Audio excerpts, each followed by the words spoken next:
प्रख्यात दार्शनिक सुकरात ने कहा था, अधर्म की सबसे विभत्स तस्वीर तब दिखती है जब रक्षक ही भक्षक का साथ देने लगे। पश्चिम बंगाल की पावन माटी पर आज न्याय का गला घोटा जा रहा है। ममता बनर्जी की निर्मम सरकार ने मां माटी मानुष के नाम पर सत्ता तो पाई, लेकिन आज उसी माटी का बेटा, विशेषकर दलित समाज, अपनी पहचान और सुरक्षा के लिए सिसक रहा है। यह महज राजनीति नहीं, बल्कि बंगाल के दलितों के खिलाफ छेड़ा गया एक अघोषित युद्ध है, जहां मुस्लिम तुष्टीकरण की भूख इतनी बढ़ गई है कि ममता सरकार ने दलितों के संवैधानिक अधिकारों को ही वोट बैंक की भेंट चढ़ा दिया। आज हम बंगाल जो उस कड़वे सच से पर्दा उठाएंगे जिसे मुख्य धारा का मीडिया अक्सर दबा देता है।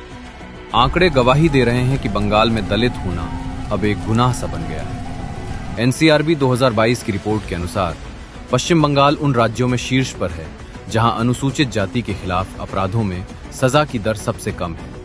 इतना ही नहीं, एनसीएससी यानी राष्ट्रीय अनुसूचित जाति आयोग की रिपोर्ट के अनुसार बंगाल में दलितों पर अत्याचार के 70% मामलों में एफआईआर ही दर्ज नहीं होती। इसका सीधा मतलब है अपराधी बेखौफ है, क्योंकि उन्हें सरकार का वरद हस्त प्राप्त है। तुष्टीकरण का सबसे घिनौना चेहरा ओबीसी आरक्षण में दिखा। ममता सरकार ने रातों रात 77 समुदायों को ओबीसी सूची में शामिल किया, जिनमें से 75 समुदाय मुस्लिम थे। कलकत्ता हाईकोर्ट ने इसे संवैधानिक फ्रॉड करार देते हुए रद्द कर दिया।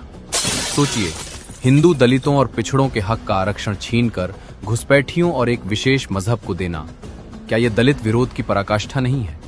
संदेश खाली की चीखें आज भी हवाओं में गूंज रही हैं।